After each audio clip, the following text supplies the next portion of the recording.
Good morning students. आज हम सब हमारी संस्कृत पाठ्य पुस्तक सेमुसी प्रथम भाग नवम कक्षा के पाठ द्वितीय स्वर्ण काकह यानी सोने का कौवा पढ़ेंगे।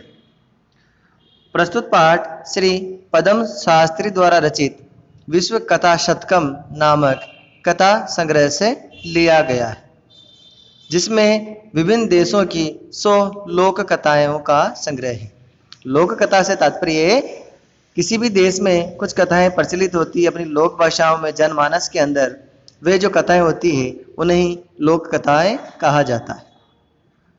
यह कथा ब्रह्मा देश की एक श्रेष्ठ कथा है। ब्रह्मा यानी म्यांमार वर्तमान में, जिसमें लोभ और उस लोभ से होने वाले दुष्परिणाम के साथ साथ त्याग और उसके शुभ परिणाम का वर्णन एवं सुनहले पंखों वाले कौवे के माध्यम से किया गया है कि व्यक्ति जब लालच करता है तो उसके दुष्परिणाम क्या है, एवं जब वह त्याग करता है, वह जब अपना कुछ सर्वस्व छोड़ देता है, त्याग करता है, लालच नहीं करता है, तो उसके अच्छे परिणाम क्या होते हैं।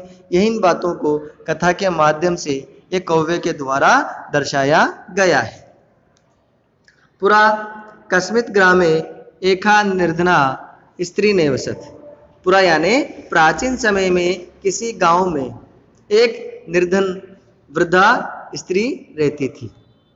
तस्याचिकेका दुहिता विनम्रा मनोहरा च आसीत। उसकी एक बेटी अत्यंत विनम्र और मनोहर थी। मनोहर यानी सुंदर थी। एकदा माता स्थाल्याम तंडुलान निक्षेपे पुत्रिम आदिष्ट है। सूर्यातापे तंडुलान खगेभ्यो रक्ष है। एकदा एक बार माता ने स्थाल्याम थाली में तंडुला निक्षेपे चावलों को रख करके पुत्रिम आदेश से पुत्री को आदेश दिया। क्या आदेश दिया कि सूर्य तापे सूर्य के ताप में तंडुलान चावलों की खगेभ्यो रक्षे, खगेभ्यो से रक्षा अर्थात सूर्य के ताप में रखे हुए इन चावलों की पक्षियों से रक्षा करो। हो सकता है चावल कुछ गीले हो या उनको सुखाने के लिए सूरज के ताप में रख दिया हो, प्रकाश में रख दिया गया हो और वह बाहर रखे हुए थे, इसलिए उसकी मां ने कहा कि तंडुलान इन चावलों की खगेभ्यो पक्षियों से रक्षा करो। किंचित कालादंतरम कुछ समय के बाद एको विचित्र काकः सम उटिये ताम उपाच गाम है। कुछ समय के बाद एक विचित्र यानी अनोखा, काक यानी पक्षी, कौवा, कुछ समय के बाद एक अनोखा कौवा उड़ करके समुड्डे उड़ करके ताम उसके उपाच गाम है पास में आ जाता है। न एतादर्श स्वर्ण पक्षो रजत चंचु स्वर्ण काकस्तया पूर्व दृष्ट है। एतादर्श इस प्रकार का सोने के पंखों वाला रजत चंचु, चंचु यानी चोंच, रजत यानी चांदी, चांदी की चोंच वाला स्वर्ण काक तया उसके द्वारा पूर्व न दृष्ट है, पहले कभी देखा नहीं गया, क्योंकि वह अनोखा था। हमने कौवे बहुत देखे हैं, परंतु हम लोगों ने भी आज तक सोने के पंखों वाला और चांदी की चोंच वाला कौवा नहीं देखा। तम तंडुलान खादंतम हसंतच्च विलोके बालिका रोदितुम आरब्धा। तम उसको, किसको, उस कौवे को, तंडुलान खादंतम चावलों को खाता हुआ देखकर और हसंतच्च हंसता हुआ विलोके देख करके, उस कौवे को चावलों को खाता हुआ और हंसता हुआ विलोके यानी देख करके बालिका रोदितुम आरब्धा, बालिका रोना शुरू कर देती है। तम निवारयन्ति सा प्रार्थयत है, उसको हटाते हुए सा प्रार्थयत है, वह प्रार्थना करती है, तंडुलान माँ बख्शे, चावलों को मत खाओ। मधिया माता, मेरी माँ अति बहुत निर्धना गरीब वर्धते है, अर्थात मेरी माता बहुत ही गरीब है, इसलिए चावलों को मत खाओ। स्वर्ण पक्ष है काके प्रोवाच है, प्रोवाच यानी बोला। स्वर्ण पक्ष सोने के पंखों वाला कौवा बोला, माँ सुचे चिंता मत करो, दुखी मत हो। सूर्योदयात प्राग, प्राग बोलते हैं पहले, सूर्योदय प्राग यानी सूर्योदय से पहले, ग्रामाद वही गांव के बाहर, पीपलम वृक्ष अनु अनु यानी नीचे, पीपल के पेड़ के नीचे, तो या गंतव्यम तुम आ जाना, अहम मैं तुभ्यम तुम्हें, तंडुलम मूल्यम चावलों का मूल्य, दास्यामी दे दूंगा, अर्थात मैं तुम्हें चावलों का मूल्य दे दूंगा। वह कौवा चावल खाता है, बालिका उसे हटाती है, तभी कौवा कहता है कि चिंता मत करो, सूर्योदय से पहले गांव के बाहर पीपल के पेड़ के नीचे आ जाना, मैं तुम्हें जितने भी चावल मैंने खाए उन सबका मूल्य दे दूंगा। प्रहर्षिता बालिका निंद्रा अपि न लभे, प्रसन्न हुई बालिका नींद भी नहीं लेती, अर्थात वह इतनी प्रसन्न होती है कि उसे, उसकी माता गरीब थी इसलिए उसे चावलों का मूल्य मिलने वाला है, इसलिए वह बड़ी प्रसन्न होती है और प्रसन्नता के कारण उसे नींद भी नहीं आती। सूर्योदयात पूर्वमेव, सूर्योदय से पहले ही, सा वह तत्रोपस्थिता वहां उपस्थित हो जाती है।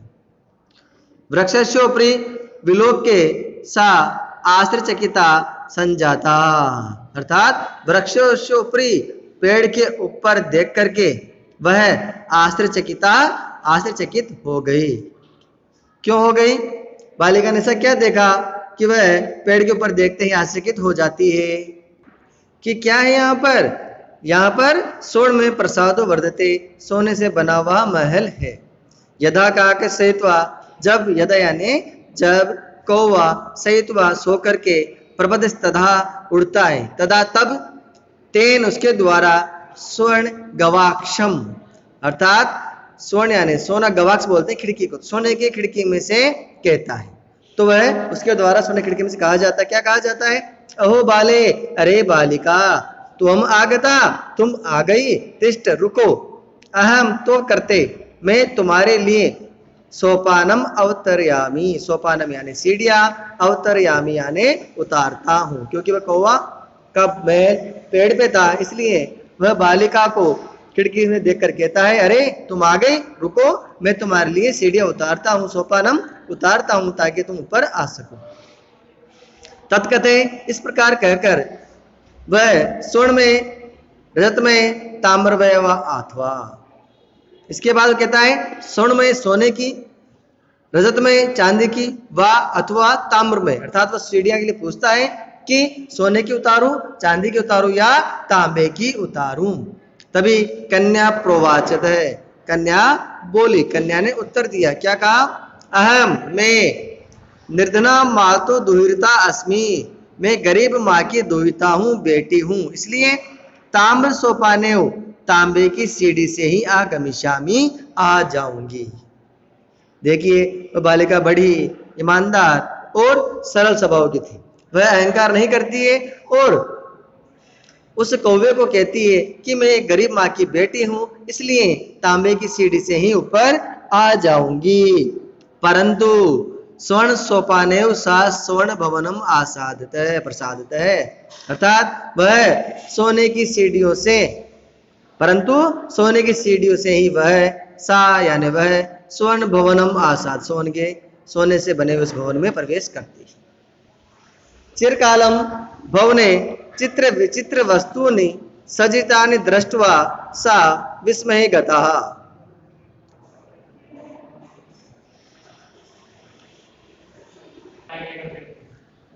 तभी चिरकालम लंबे समय पर भवन में, अर्थात उस महल में चित्र विचित्र वस्तुओं को सजा हुआ देख करके वह आश्चर्यचकित हो गई। श्रांतम ताम विलोक्य, श्रांत यानी थकी हुई, ताम यानी उस बालिका को, विलोक्य यानी देख करके, काक प्राह कौवा बोला, अर्थात वो देखा कौवे ने कि बालिका बड़ी थकी हुई है, तो देखते बोलता है, पूर्व सबसे पहले लघु प्रातराश यानी सुबह का नाश्ता क्रियताम कर लो, बदत्वम तुम बोलो, स्वर्ण स्थाल्याम भोजनम करिष्यसि, सोने की थाली में भोजन करोगी, व अथवा रजत थाल्याम होता है चांदी की थाली में, अथवा ताम्र स्थाल्याम तांबे की थाली में तुम भोजन करोगी। वे फिर उसी प्रकार प्रश्न पूछ रहा है जैसा जब उसने महल के लिए पेड़ पे से सीढ़ी उतारी, तब उसने कौवे ने पूछा था कि सोने की, चांदी की या तांबे की सीढ़ी उतारो, सोपान उतारो। वैसे ही जब वो नाश्ता करने के लिए कहता है तो उस बालिका से वापस पूछ रहा है कि तुम बोलो चांदी की, सोने की या तांबे की थाली में खाओगी? तभी बालिका वह जहार है, बालिका बोली ताम्र स्थाल्यामेव अहम निर्धना भोजनम करिष्यामि, तांबे की थाली में ही मैं निर्धन, मैं गरीब भोजन करूंगी। तदा सा कन्या आश्चर्यचकिता संजाता, तब वह कन्या आश्चर्यचकित हो गई यदा जब स्वर्ण काकेन, सोने के कौवे के द्वारा, स्वर्ण स्थाल्याम, सोने की थाली में, भोजनम परिवेशितम, भोजन परोसा गया। न एतादृश स्वादु भोजनम अद्यावधि बालिका खादितवती, इस प्रकार का स्वादिष्ट भोजन अद्यावधि अभी तक बालिका न खादितवती, बालिका ने नहीं खाया था, क्योंकि वह निर्धन थी, गरीब थी, इसलिए हो सकता है इतना स्वादिष्ट भोजन उसके यहाँ बनता ही ना हो, वो अपनी जरूरतों को पूरी कर ही नहीं पाती, इसलिए उसने ऐसा भोजन अभी तक नहीं खाया था। काको ब्रुते, कौवा बोला बालिके अहम इच्छामि, कि मेरी इच्छा है या मैं इच्छा करता हूं, यत् त्वम, कि तुम सर्वदा हमेशा ही, च अत्रैव, यहीं पर ही, तिष्ठम, रुक जाओ, परम, परंतु तव माता वर्धते चे एकांकिनी, अर्थात तुम्हारी माता वहां पर अकेली है, इसलिए तुम शीघ्र में स्वगृह, इसलिए तुम शीघ्रता से अपने घर को जाओ। अर्थात बालिका के सरल व्यवहार, उसकी ईमानदारी को देख करके कौवा उससे कहता है कि मेरी इच्छा है कि तुम यहाँ ही रुको, परंतु तुम्हारी माता वहां अकेली है, इसलिए तुम घर को चले जाओ। इसके आगे वह बालिका को चावलों का मूल्य देगा या नहीं देगा, बालिका घर पे जाके उस जो वस्तु वो देगा या जो धन देगा उसका क्या करेगी, हम हमारे अगले भाग में पढ़ेंगे। धन्यवाद।